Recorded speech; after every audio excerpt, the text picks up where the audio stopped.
10 থেকে 15 হাজার টাকার ভিতরে অনেক স্মার্টফোন রয়েছে। এদের ভিতর থেকে অনেক রিসার্চ এবং অ্যানালিসিস করে সেরা 5টি ফোন খুঁজে বের করেছি আপনাদের জন্য, যা এই বাজেটে সব থেকে বেস্ট হবে নো ডাউট। আর আজকে যে 5টি ফোন সিলেক্ট করেছি এদের ভিতর থেকে প্রথমে যে ফোনটি নিয়ে কথা বলবো সেই সবার থেকে সেরা, বা শেষে যে ফোনটি নিয়ে কথা বলবো সেই সবার থেকে সেরা, বিষয়টা আসলে একদমই এমন না। বিষয়টা হলো এই 5টা ফোনই যার যার জায়গা থেকে সেরা হবে। লাইক একটা ফোনের দাম 10,000 টাকা এবং আরেকটি ফোনের দাম 15,000 টাকা। এখন 10,000 টাকার যে ফোনটি নিয়ে কথা বলবো সে 10,000 টাকার ভিতরেই সব থেকে সেরা হবে। আবার 15,000 টাকার যে ফোনটি নিয়ে কথা বলবো সে 15,000 টাকার ভিতরেই সব থেকে বেস্ট হবে। মানে এই 5টা ফোনই যার যার জায়গা থেকে দাম হিসাবে বেস্ট ভ্যালু অফার করবে। তাই আপনার বাজেট যদি 10 থেকে 15,000 টাকার ভিতর হয়ে থাকে তাহলে আজকের ভিডিওটি আপনার জন্য অনেক অনেক হেল্পফুল হতে চলেছে। সো আর বেশি কথা না বাড়িয়ে ভিডিওটিতে এখনই একটা লাইক করে লিস্টে কি কি ফোন রেখেছি তা দেখে নেওয়া যাক। তো নম্বর 1 যে ফোনটি রেখেছি ইনফিনিক্স স্মার্ট 9।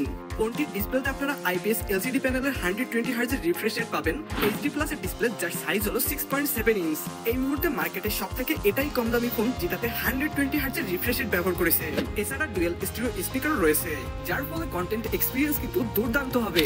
দেন ফোনটির মেইন ক্যামেরাতে রয়েছে 50 মেগাপিক্সেলের ক্যামেরা এবং সেলফি ক্যামেরাতে রয়েছে 8 মেগাপিক্সেলের ক্যামেরা। পারফরম্যান্স এটাতে out of the box Android 14 পাবেন, আর প্রসেসর হিসেবে থাকবে মিডিয়াটেক হিলিও G81। ফোনটি দুইটি ভেরিয়েন্টে পাওয়া যাবে, 364 এবং 4128। 364 দাম 9,999 টাকা এবং 4128 এর দাম 11,999 টাকা। ফোনটির প্রাইস হিসাবে এটার পারফরমেন্স ভালো পাবেন। ডে টু ডে লাইফ ইউজের যে নরমাল অ্যাপস গুলো চালানো হয় ওগুলা মোটামুটি ল্যাগবিহীন চালাতে পারবেন। দেন ফোনটিকে পাওয়ার আপ করার জন্য রয়েছে 5000 mAh এর ব্যাটারি, যা থেকে আপনারা 1.5 দিনের মতো ব্যাটারি ব্যাকআপ পেয়ে যাবেন। এরপর নম্বর 2 তে যে ফোনটি রেখেছি টেকনো স্পার্ক গো 1। এই ফোনটি এবং আগে যে ফোনটি নিয়ে কথা বলেছি ইনফিনিক্স স্মার্ট 9, এই দুইটি ফোনই রিসেন্টলি লঞ্চ হয়েছে। আর এই দুইটি ফোন কাগজে কলমে কিছু কিছু জায়গায় আলাদা হলেও প্র্যাকটিক্যালি দুইটা ফোনের performance, camera, battery backup almost same পাবেন। কাগজে কলমে এই দুইটা ফোনের যে ডিফারেন্স রয়েছে, আগের ফোনটিতে মেইন ক্যামেরাতে 50 মেগাপিক্সেলের ক্যামেরা ছিল আর এটাতে 13 মেগাপিক্সেলের মেইন ক্যামেরা ব্যবহার করেছে। আর সেলফি ক্যামেরা দুইটাই সেম 8 মেগাপিক্সেলের। এবং এই দুইটি ফোনের প্রসেসরও পরিবর্তন রয়েছে। আগেরটাতে মিডিয়াটেকের হিলিও G81 প্রসেসর ছিল আর এটাতে ইউনিসকের T615 এর প্রসেসর ব্যবহার করেছে। এখানে দুইটি ফোনের অন্তত স্কোর দেখলে বুঝতে পারবেন ইনফিনিক্সের থেকে টেকনো একটু এগিয়ে আছে পারফরমেন্সের দিক থেকে। দুইটা ফোনের র্যামের কথা বললে আগেরটাতে আমরা দেখেছি দুইটি ভেরিয়েন্টে পাওয়া যায়, 364 এবং 4128। এবং টেকনো স্পার্ক গো 1 দুইটি ভেরিয়েন্টে পাওয়া যাবে, 464 এবং 4128। যার 464 দাম 11,000 টাকা এবং 4128 এর দাম 12,500 টাকা। এখানে 4128 এর দাম আগের ইনফিনিক্সের থেকে 500 টাকা বেশি। এছাড়া আগের ফোনটিতে 10 ওয়াটের চার্জার ছিল আর এটাতে 15 ওয়াটের চার্জার পাবেন। আর ডিসপ্লে আগেরটার মতো পুরো সেম থাকবে, 6.67 ইঞ্চের IPS LCD প্যানেলের ডিসপ্লে যার resolution HD plus, refresh rate 120 হার্জের, আর এটাতেও কিন্তু ডুয়াল স্টিরিও স্পিকার রয়েছে। এখন এই দুইটা ফোনের ভিতরে যে ফোনটির ডিজাইন আপনার কাছে বেশি ভালো লাগবে সেই ফোনটি নিতে পারেন, বিকজ দুইটা ফোনের ডিজাইনে শুধু পরিবর্তন রয়েছে আর বাদ বাকি দুইটা ফোন থেকে সেম রেজাল্ট পাবেন 99%।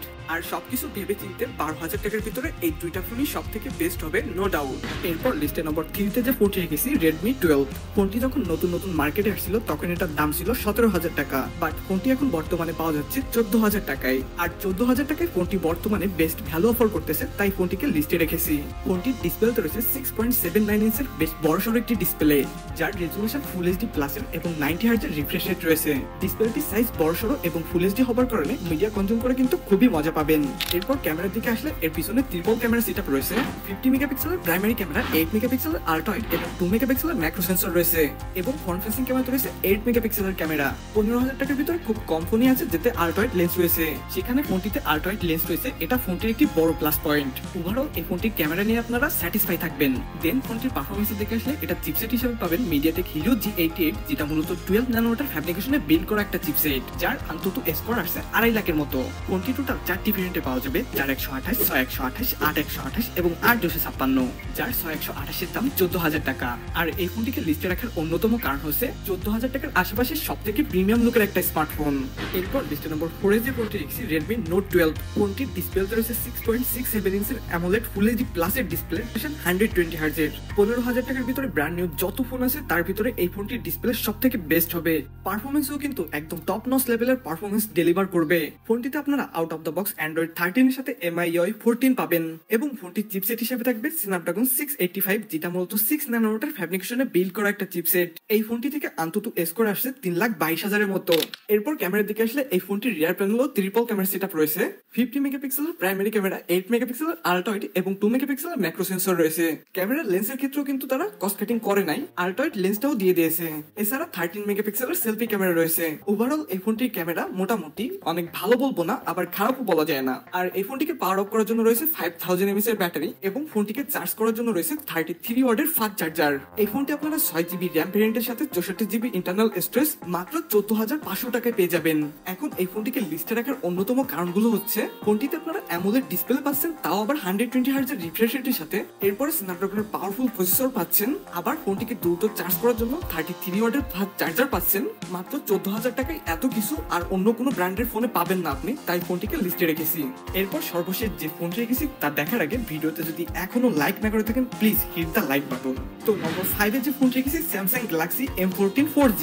ফোনটির ডিসপ্লে রয়েছে 6.7 ইঞ্চের IPS LCD প্যানেলের ফুল HD প্লাস এর ডিসপ্লে, যার রিফ্রেশ রেট 90 হার্জের। ডিসপ্লেটি অ্যামোলেড না হলেও কিন্তু ডিসপ্লেটির কালার, কন্ট্রাস্ট, শার্পনেস খুবই ভালো পাবেন।